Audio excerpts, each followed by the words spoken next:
경기 변동과 경제 안정화 정책 밑줄 긋기 시간입니다. 자, 우선 총수요란 일정 기간 동안 한 나라 안에서 생산되는 재화 서비스에 대한 모든 경제 주체들의 수요 총합을 말하게 됩니다. 그래서 총수요의 구성 요소는 민간의 소비인 가계 소비 지출, 그 다음에 기업의 투자인 투자 지출, 그 다음에 정부의 지출인 정부 지출, 그 다음에 외국의 지출인 순수출로 구성이 됩니다. 자, 수요 곡선이 이렇게 있을 때 수요가 증가하면 어디로 이동하죠? 그렇죠. 우측 이동하고 감소하게 되면 좌측 이동을 한다. 그 다음에 생산량과 물가의 가격의 관계는 항상 무슨 관계? 그렇죠. 수요에서는 역의 관계 또는 음의 관계이기 때문에 오른쪽 아래로 내려가는 우하향 곡선이 나타나게 된다라는 것까지 확인할 수 있습니다. 그래서 여기 보면 물가 수준과 총생산물에 대한 관계는 음의 관계, 역의 관계이기 때문에 총수요 곡선은 우하향한다. 그런 상태에서 민간의 소비나 기업의 소비나 정부의 소비나 순수출이 증가하게 되면 우측 이동하게 되고 반대로 얘네가 감소하게 되면 좌측 이동하게 된다라는 것도 확인할 수 있습니다. 자, 다음 총공급이란 일정 기간 동안 한 나라 안에서 생산자가 팔고자 하는 재화나 서비스의 총합이다라는 거죠. 그래서 중요한 건 총공급의 규모는 팔고자 하는 양을 실제로 생산했기 때문에 국내 총생산과 똑같다라는 거죠. 자, 그래서 실제 생산량과 가격이 있을 때 공급은 무슨 관계? 그렇죠. 정의 관계 또는 양의 관계이기 때문에 오른쪽 위로 올라가는 우상향 곡선이 나타나게 된다라는 거죠. 자, 마찬가지로 물가 수준과 총생산물에 대한 공급량은 양의 관계, 정의 관계여서 총공급 곡선은 우상향한다. 자, 그런데 이런 상황에서 기술이 발달하거나 생산비가 줄어들거나 아니면 생산 요소의 양이 증가한다면 생산량이 증가하겠죠. 그렇게 되면 총공급 곡선이 증가하면서 어디로 이동한다? 그렇죠. 우측 이동한다. 반대로 임금이 올라서 생산 비용이 비싸지거나 아니면 기술 수준이 후퇴하거나 이런 다양한 요인에 의해서 생산량이 줄어들게 되면 총공급 곡선이 어떻게 된다? 감소해서 좌측 이동한다라는 거죠. 자, 그래서 한번 살펴보면 석유 파동으로 인해서 무슨 일이 발생했죠? 그렇죠. 생산비가 증가를 했다라는 거죠. 자, 국제 유가가 치솟을 것이라는 전망은 생산비가 증가했다라는 거예요. 자, 왜 이런 일이 나타났냐고 봤더니 원유 산업에 대한 투자 급감으로 인해서 발생했다라는 거죠. 자, 투자가 감소하다 보니까 땅을 파서 원유를 만들어내야 되는데 땅을 팔 수 있는 돈이 없죠. 그러면 원유 탐사 성과가 저조하게 나타난다. 즉, 새로운 유전을 찾지 못하니까 원유 공급이 수요를 충족시키지 못한다. 즉, 원유의 공급과 원유의 수요가 있었는데 수요는 그대로 있는데 새로운 원유를 찾지 못해서 원유가 떨어지게 되다 보니까 뭐가 더 커요? 그렇죠. 수요가 더 커지게 되더라. 얘는 그대로 고정되어 있고 얘가 감소하다 보니까 수요가 더 커지더라. 즉 뭐가 발생한다? 초과 수요가 발생한다. 자, 우리 항상 배웠죠? 수요와 공급이 있을 때 초과 수요가 공급보다 많은 초과 수요가 발생하면 가격이 어떻게 된다? 균형을 찾기 위해 상승한다라는 거 우리가 이미 배웠죠? 당연히 초과 수요가 발생하니까 가격은 어떻게 됩니까? 상승하게 됩니다. 왜냐면 제공된 양에 비해 원하는 사람들의 숫자가 많아지니까 당연히 가격이 오를 수밖에 없겠죠. 자, 그로 인해서 원유의 가격이 올라가다 보니까 생산비가 상승을 하게 되고 그러면 같은 돈을 가지고 만들어낼 수 있는 생산량이 어떻게 됩니까? 줄어들게 되죠. 그럼 총공급이 어떻게 돼요? 줄어들게 된다라는 거죠.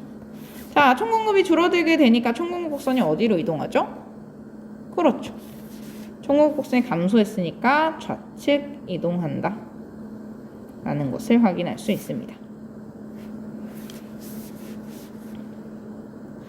자, 그래서 균형 물가나 균형 생산량은 어떻게 결정되냐? 수요와 공급이 일치하는 이렇게 수요와 공급이 일치하는 지점에서 균형이 결정된다라고 했죠.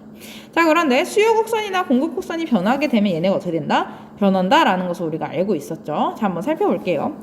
산업혁명으로 기계가 발명이 되었습니다. 기계가 발명되다 보니까 생산량이 어떻게 돼요? 증가하죠. 생산량이 증가했다는 건 뭐가 증가했다? 총공급이 증가했다. 총공급이 증가하면 총공급 곡선이 어디로 갑니까? 그렇죠. 우측 이동하죠. 그럼 기존의 점이 여기였는데 새로 바뀐 점은 여기로 바뀌고 그럼 어떻게 돼요? 물가는 하락하고 생산량은 증가하더라. 자, 그 다음에 경기가 침체되면서 수출이 급감했습니다. 자, 수출이 급감하면 순수출이 감소하니까 수요가 어떻게 돼요? 총수요가 감소하죠. 총수요가 감소하면 총수요 곡선이 어디로 갑니까? 좌측으로 이동하죠. 자, 그럼 기존의 점이 여기였는데 새로 바뀐 점은 이렇게 이동하죠. 그럼 물가는 하락하고 생산량도 하락하더라. 자, 그런데 수요가 줄어들다 보니까 기업들은 더 많이 생산할 필요가 없죠. 생산량을 줄이게 됩니다. 그럼 총공급 곡선도 어떻게 돼요? 결국 총공급 곡선도 장기적으로 보면 줄어들게 되더라. 자, 그럼 총공급 곡선이 줄어들었으니까 공급 곡선이 어디로 가야 돼요? 좌측 이동하더라. 좌측 이동해서 새로운 수요 곡선과 만나봤더니 어떻게 돼요? 물가는 다시 상승하고 생산량은 완전히 확 줄어들게 되더라.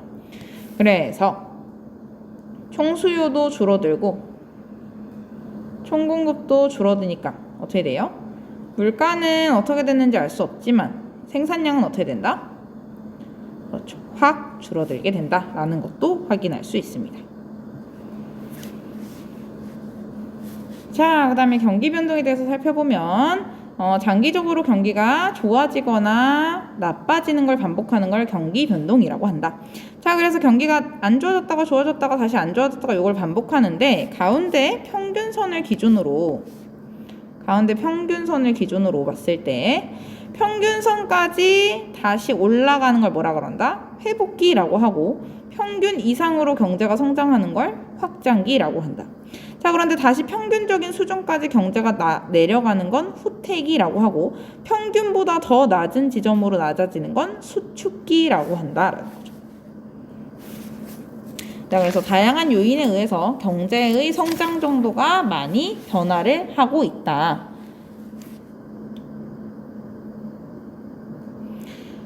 자, 그래서 한 번 더 살펴보면 총수요가 증가하게 되면 물가가 상승하고 생산이 증가하죠. 생산이 증가하니까 어떻게 해요? 기업들은 고용을 늘리게 됩니다. 그러다 보면 당연히 직원들의 소득이 증가하게 되겠죠. 그러면 경제활동이 활발해지면서 경기가 좋아집니다. 자, 하지만 총수요가 증가해서 경기가 과열되면 인플레이션이 발생할 수 있는데 이때 인플레이션은 뭐라 그런다? 수요 견인 인플레이션이라고 한다. 왜? 총수요가 증가해서 발생한 인플레이션이니까. 자, 반대로 총수요가 감소하면 물가가 하락하고 생산이 감소하죠. 생산이 감소했으니까 고용이 어떻게 돼요? 고용이 감소하게 됩니다. 고용이 감소했으니까 직원들의 소득은 어떻게 해야 돼요? 마찬가지로 감소가 일어나게 되죠. 그럼 경기가 어떻게 됩니까? 침체가 일어나기도 한다. 자, 그 다음에 만약에 이번에는 총공급이 증가할 때를 한번 볼게요. 총공급이 증가하면 물가가 하락하고 생산은 증가하죠. 생산이 증가하니까 고용이 어떻게 돼요? 고용을 확대시키고 직원들의 소득이 증가하게 됩니다. 그러면 경기가 좋아지겠죠. 반대로 총공급이 감소하게 될 경우 물가가 상승하고 생산은 감소하는데 생산이 감소했으니까 고용이 어떻게 돼요? 고용이 줄어들고 그러다 보니까 경기가 어떻게 된다? 침체된다. 그래서 이때 물가 상승과 실업률의 증가를 합친 걸 뭐라 그런다? 스태그플레이션 이라고 한다라는 것까지 확인할 수 있습니다.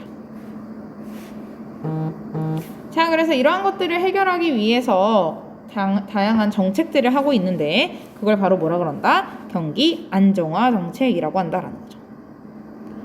자, 그래서 경기 안정화 정책에는 재정 정책이랑 통화 정책이 있는데 우선 재정 정책부터 한번 살펴볼게요.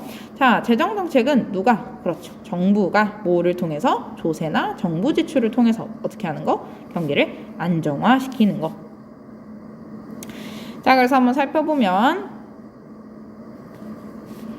만약에 조세를 인상하게 되면 세율을 인상해요. 그럼 세금이 많아지니까 가게가 쓸 수 있는 돈이 어떻게 돼요? 줄어들게 되겠죠. 그러다 보니까 민간 소비와 민간 투자가 위축이 되게 됩니다.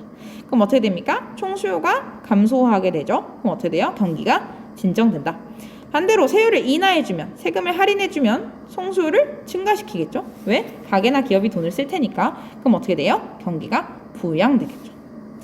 자, 이번엔 정부 지출 한번 볼게요.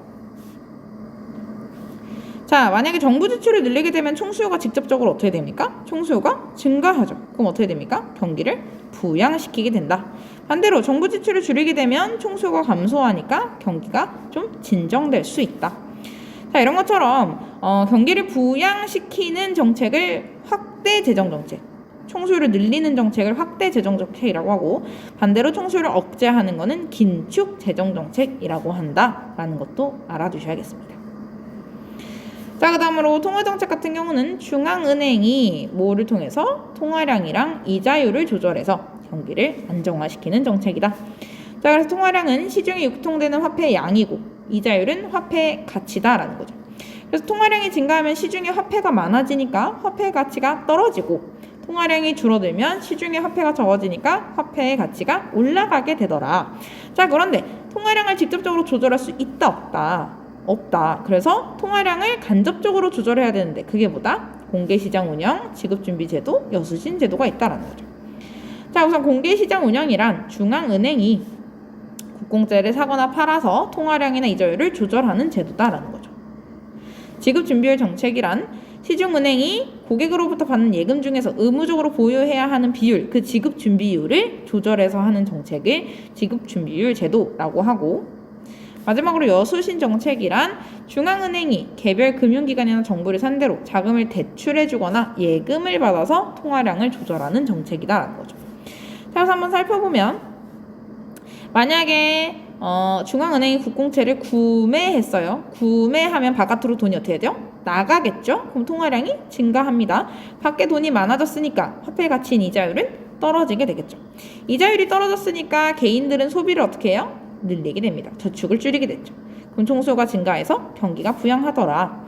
반대로 만약에 지급 준비율을 인하합니다. 은행에서 보유해야 하는 지급 준비율을 낮춰줬어요. 그럼 시중에 풀리는 돈이 많아지겠죠. 그럼 이자율은 하락할 거고 가계의 소비가 늘어나게 돼서 총수요가 증가하겠죠. 자, 반대로 만약에 국공채를 매각 팔았습니다. 그럼 국공채를 팔았으니까 돈이 중앙은행 안으로 들어오겠죠. 그럼 시중의 통화량이 감소하게 되면서 화폐의 가치인 이자율이 상승하게 되고, 그로 인해서 개인의 소비는 줄어들고 저축이 늘어서 총수요가 감소하더라. 마찬가지로 지급준비율이 인상하게 될 경우에는 은행에 보유해야 하는 돈이 많아지기 때문에 통화량이 감소하고 그로 인해서 이자율이 상승하더라. 그러다 보니까 저축을 늘리고 소비를 줄여서 총수요가 감소하게 된다라는 것을 확인할 수 있습니다.